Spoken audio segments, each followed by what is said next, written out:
Magandang araw mga kakutsero. Ito na naman po ang inyong lingkod na si Jigs na magbibigay sa inyo ng giya ngayong araw ng Sabado. Ngayon po ay July 5, 2025 at meron po tayong 7 magagandang karera. Ang start time po natin ay alas 4 ng hapon.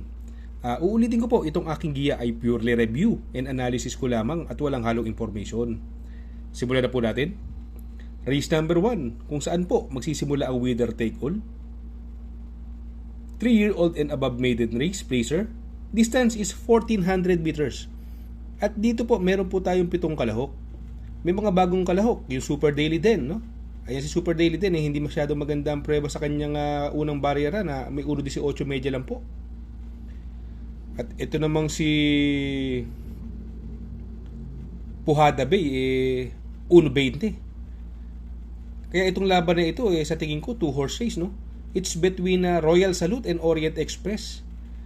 Si Royal Salute, papatubayan ni RC Baldonito at may prueba pong 1.27 medya yan.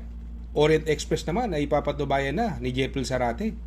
At sa tingin ko, pipiliting mauna yan. Magaling po kasing mauna yan si Orient Express. At may prueba rin po yan na 1.28 si Orient Express. Kung mauuna si Orient Express dito, Jeffrey Zarate sakay. Mukhang mahihirapan sila dito. Pero sa kanilang dalawa, ang pipiliin ko, doon ako sa mauuna. Numero 5, Orient Express. Panigundo ko naman po, numero 3, Royal Salute.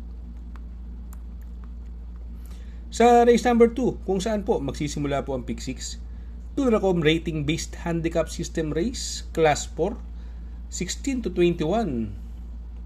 Split distance is 1,400 meters. At dito po sa race number 2, no, meron po tayong 8 kalahok. At sa tingin ko, ang possible scenario po rito, ang pwedeng mauna, yung Calendar Girl na papatubayan ni A.R. Ramos. Although napakabigat ang timbang, 56.5. Ang pwedeng magbigay ng pressure sa kanya rito, yung numero 2 na si Manny 4B Pani, na papatubayan naman ni J.R. Sargent de Ocampo. At nung batang after 7, nasasakyan ni RC Baldonito. May mga bilis po yan. Ito, bagong baba po ng grupo. Nagpadihado sa Hinete. Numero 7, high intensity. Sakay ni Marlon Cañete. Magandang dihado po yan, high intensity. Nagpadihado lang sa Hinete. Angkop ang distansya. Malaki po panalo niyan. Ito naman si Carmelas Lab. Binigay na po kay Lester De Jesus, no? Itong laban na ito, anybody's race. Ito si Para sa Masa, last run na ito, tercero to sa kay Charles Reyes Pero siguro mamimili nga tayo dito sa karerang ito. Ako, napupusuan ko po rito. Siyempre, doon tayo sa mauna. Doon ako sa numero 3, Calendar Girl. Panigundo ko naman po, numero 5, Para sa Masa. At sasama ko pong Pandihado. Pandihado lang sa Hinete ito.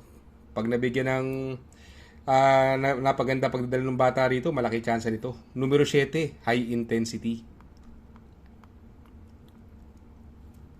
Sa race number 3, kung saan po magsisimula po ang pick 5, Duracom rating based handicap system race, class 4, 28 to 33. Ang distansya po ay 1,400 meters at dito po meron po tayo siyam na kalahok, mga imported race, local imported race po ito. Magandang laban, no? Bright 3 nag-uumento, 2 beses nasa segundo. Mark Alvarez ang sakay. Red Queen, ito naman medyo hindi lang maganda tinatakbo. Medyo natatapat na sa malalakas na laban.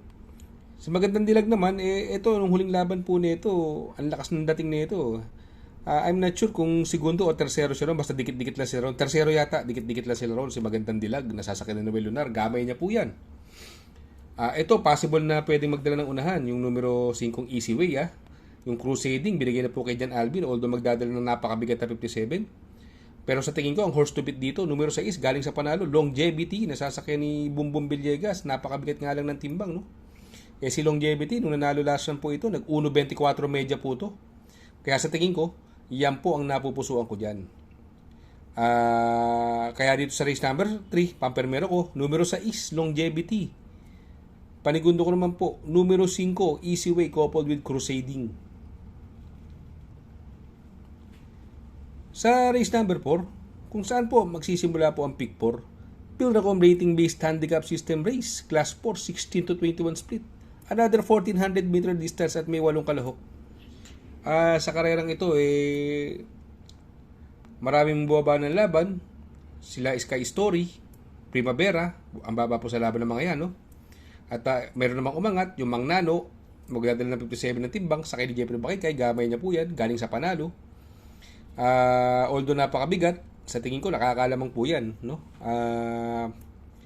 Mang-alam lang po kayo sa koneksyon, no?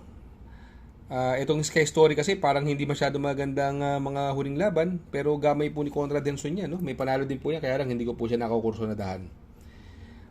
Ito, ang tingin ko magdadala ng unahan, numero 2, Flywheel, yan ang magandang dihado yan. At alam na naman natin na ipanalong long shot ni Joel Ciego yan.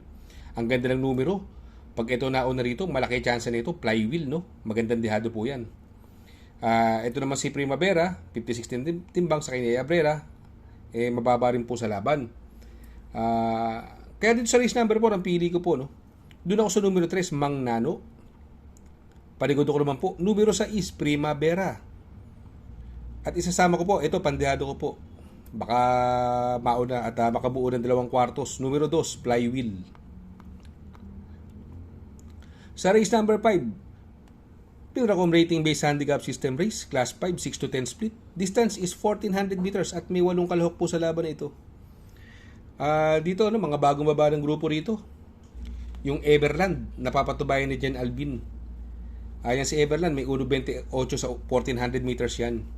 Ang magdadala ng unahan dyan, yung Galloping Ghost at Aliana.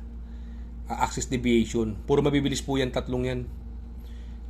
Kaya pwedeng mapabor po kay Everland. At yung ito, natalong Yamado nakaraan, numero 3, Befit and Fabulous. Ngayon, sakay na po ni Boss Jenjen Huko. Itong race number 5, sa tingin ko, silang dalawa na lang ang maglalaban dito, no? Pero ako, paprimero ko po dyan, numero 7, Everland. Panigundo ko naman po, numero 3, Befit and Fabulous. Sa race number 6 sa penultimate race, Pilracom rating base, handicap system race, class 5, 11 to 15 split. Another 1,400 meters at 11 kalahok po ang maglalaban-laban dito. Anybody's race po sa karerang ito. Mga may panalo, sarili kong opinion, Bantay Sarado, Amor My Love,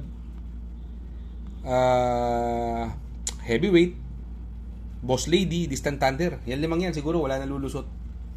Pero ito, ang tingin ko kasi maging possible scenario na ito, dito, pwedeng mauna yung Heavyweight, no?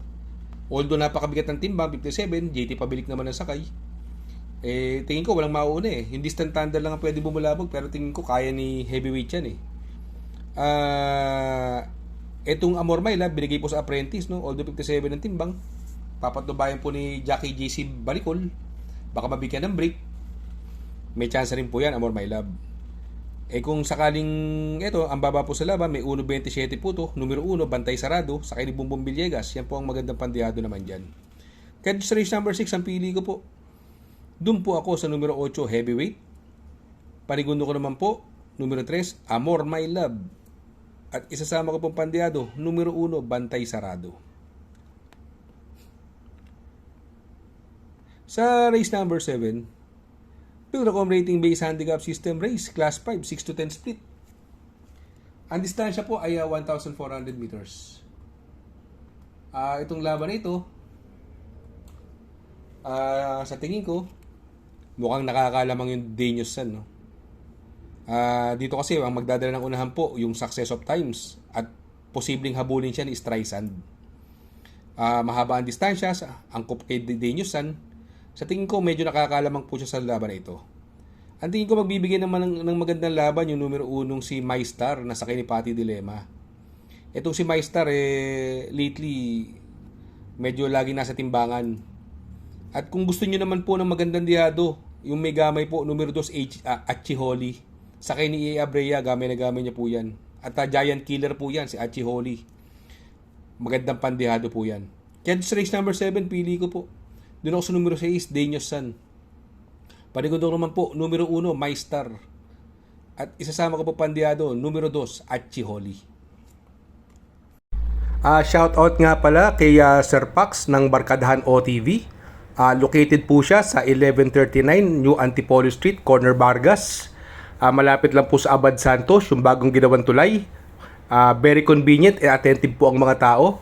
pwede po kayong mag-EB at party while betting on racing. Baka magawi kayo dyan sa Herrera, Corner o Roqueta. Andyan po ang Pipay's Halo-Halo. Ang isa sa pinakamasarap na halo-halo at homemade lahat ng ingredients po dyan. Ultimo Ice Cream. Tabi lang po yan ng Pares at tatapat po ng Kapihan. Shout out kay Sir Arnel Mendoza. Please support his channel.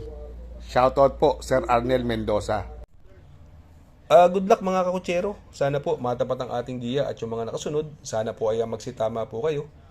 Ako yung makikiusap lamang at makikisuyo sa inyo na please like, share, subscribe, and hit the notification bell para update kayo sa aking mga giya. Good luck po and happy racing!